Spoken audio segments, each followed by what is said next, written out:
I'm not saying I orchestrated it. I'm just saying I didn't lift a finger to stop it. When someone builds 66 luxury condos on your riverside property without your say-so, and you've got a faded memory of water swallowing this place whole decades ago, you stop thinking like a landowner and start feeling like a silent partner to fate, to nature, to the kind of irony that writes itself. My name's Henry Caldwell, and this is how I went from a retired guy with a fishing kayak to the neighbor who watched it all sink with a quiet nod.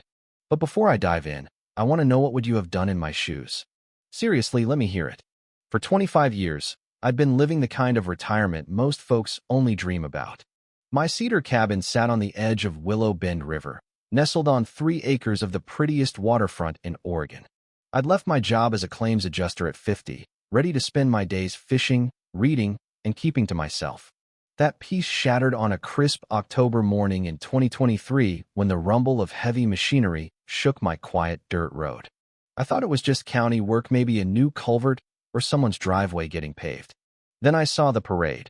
4 pickups packed with surveying gear, a sleek black SUV that screamed money, and enough construction equipment to level a small city. Out stepped Cassandra Whitmore, looking like she'd just walked off a Fortune 500 boardroom set and into my rural haven. She wore a tailored blazer that probably cost more than my monthly pension, clutched a leather binder thick enough to stop a bullet, and flashed a smile that promised trouble. "Good morning, Henry," she called, like we'd been neighbors forever instead of strangers on my land. "I'm Cassandra Whitmore, president of the Willow Estates Homeowners Association. I trust you got our letter about the transformative project we're launching on your property." I nearly dropped my coffee. Project? On my land. I watched, stunned, as her crew started unloading stakes and lasers like they owned the place. "Ma'am, this is private property property. You can't just roll in and start building." Her smile turned sharp, like a blade catching light. "Oh, Henry," she said, and the way she purred my name made my skin crawl. "Did you read your 1998 purchase agreement?" That question hit like a punch. I hadn't read every page of that contract. Nobody does. It was a brick of legalese, dense as a tax code. Of course I read it. I lied, but my voice betrayed me. Cassandra flipped open her binder with a flourish, pointing to a highlighted clause on page 19, section 3.2. The HOA retains development rights to 65% of all riverfront parcels for community enhancement. I stared at the words, willing them to vanish. Me, the guy who'd spent 30 years dissecting other people's fine print, had missed the trap in my own. "That can't be legal," I stammered, but Cassandra was already pulling out permits, surveys, and blueprints. "It's airtight, Henry," she said, her voice syrupy with mock pity. "Don't beat yourself up. Most people skip the fine print. That's why I'm in charge, and you're, well, our neighbor. We're building 66 luxury units, starting next week. Think of it as progress for your little slice of nowhere." I stood in my driveway, watching them hammer stakes around my favorite cedar tree, feeling like my world had been yanked out from under me. For 25 years, I'd thought I owned this land. Now, this woman in her $1,000 shoes was telling me I'd signed it away. As they sprayed orange excess on my trees, a memory flickered, something about this place, something from long ago. But it slipped away, like a fish off the hook. The next month was hell. I barely slept, barely ate, and spent my days on the phone with lawyers or digging through old files. My first attorney, Jim Harper, took one look at the contract and shook his head. "Henry, this is bulletproof," he said. "You signed it. It's filed, and the HOAs followed every rule." A second lawyer said the same, just with fancier words and a bigger bill. I even drove to City Hall, hoping someone could explain how an HOA could seize private land. The clerk, bored as ever, rattled off. "They've got permits, passed inspections, and their paperwork's perfect.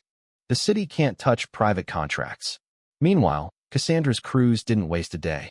By week 2, they'd cleared half my woods, including that cedar tree, older than my grandfather.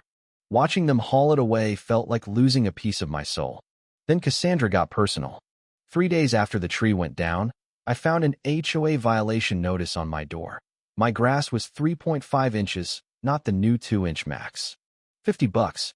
The next day, my kayak, docked for a decade, violated a new 48-hour rule. By week's end, I had $500 in fines for rules that didn't exist a month ago. I hit my breaking point one evening, staring at a notice about my bird feeder unauthorized wildlife attraction. I kicked over a box of citations in a rage, and it knocked over an old photo bin. Pictures spilled across the floor, family trips, birthdays, the usual. But one stopped me cold. My cabin in 1993, surrounded by water, like it was floating in the Pacific. The river had swallowed everything: trees, docks, roads under 10 feet of muddy floodwater. The Great Flood of '93. How had I forgotten? Cassandra was building her condos right where the river had raged 30 years ago. I called her, hands shaking. "Cassandra, I'm done fighting," I said, forcing calm. "Your right stress is killing me. Build your condos. I'll even help." Silence stretched so long I thought she'd hung up. Then, cautious but pleased, "That's wonderful, Henry. I'm thrilled you see the value this will bring." I was betting everything on a 30-year-old photo, praying the river hadn't changed its mind. Next morning, I walked to the site with a thermos of coffee, playing the good neighbor. The foreman, Tom, a grizzled guy who'd seen it all, seemed relieved I wasn't there to yell. "Look, Tom," I said, pouring him a cup. "This is happening, so I might as well pitch in with what I know." When Cassandra arrived, she found me chatting with her crew. Her eyebrows shot up, but she recovered fast. "Henry, how delightful to see you embracing progress," she said, suspicion lurking under her smile. I shrugged. Fighting was making me miserable. "If you're building, I'll help do it right." She started treating me like a consultant, asking about buyer preferences. "Henry, you've lived here 25 years. What do people want in a riverfront home?" I told the truth. They want to be as close to the water as possible. That low bank by the shore? That's gold. And basements, folks love them for storage and cooling in summer. Deeper the better. Oh, and move in by June, before the rainy season hits in July. I didn't mention why those preferences existed. She never asked about floods, and I didn't volunteer. Soon, she was overriding her engineer's warnings, trusting my local expertise. When one suggested raising foundations, she waved him off. "Henry says buyers want water proximity, not height. That's what sells."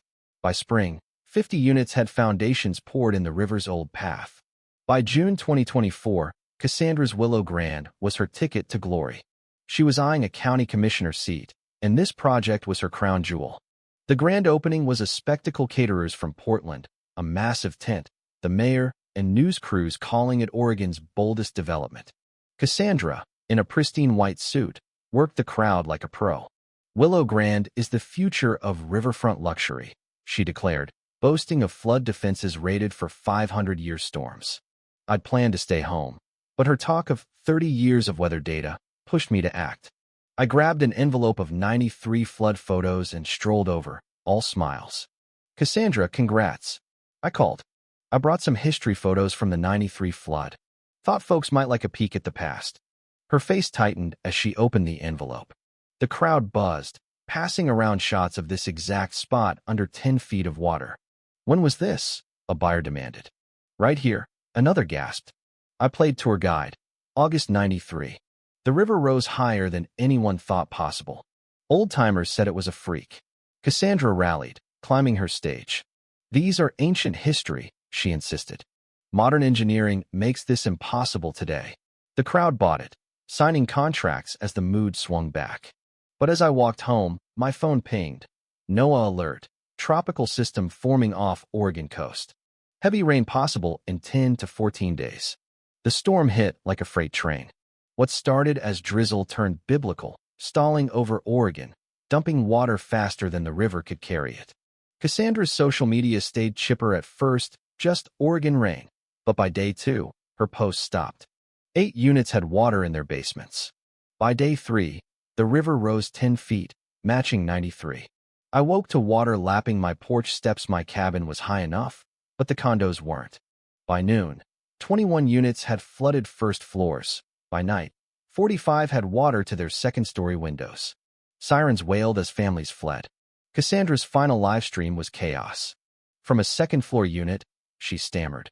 "This is temporary, our insurance." A crash cut her off as windows burst, water roaring in. The camera caught her scrambling, furniture floating past, before the feed cut. From my porch, I watched her empire dissolve, cars, signs, dreams drifting in the current. A blue Porsche, plate reading River 1, sank by my dock. Rescue boats dodged debris, saving what they could, but the river had spoken. I didn't feel victorious. Watching families load soggy belongings into trucks, I felt hollow. These weren't my enemies, just people who trusted the wrong person. Investigations started fast.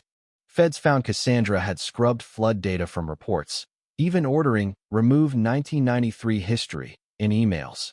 Worse, she'd siphoned $500,000 from the HOA's flood fund for her campaign. The community erupted at a packed town hall. "You sold us a lie," a mother screamed. Cassandra cracked, admitting she knew the risk but bet it wouldn't hit on her timeline. Phones caught every word, sealing her fate. She got 20 months in prison, banned from HOAs or office. The HOA went bankrupt, the land became Willow Bend Preserve, and my rights were restored. The river's quiet now, prettier than ever. I'm a local historian, helping researchers understand floods. But I carry guilt. Those families weren't villains, they just wanted a home. I showed the photos, but maybe I could have shouted louder. Or maybe not. I told Cassandra the truth when she asked. She never asked about floods. Still, I wonder if I could have saved them all, the land, the families, even her from herself. The river doesn't forget. It waits. Cassandra thought she could outsmart it, but nature's got a longer memory than any of us. There's a plaque now, Willow Grand Memorial, 2024, when ambition meets reality. I sit on my porch, watching the water, and wonder, was I a villain? A bystander? Or just a guy who let the river remind everyone who's boss? What would you have done? Screamed warnings, or let fate teach the lesson? Did I push too far or not far enough?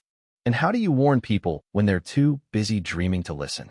Drop your thoughts below, hit that like button, and subscribe for more stories where human plans crash into reality. I'm reading every comment. Let's talk.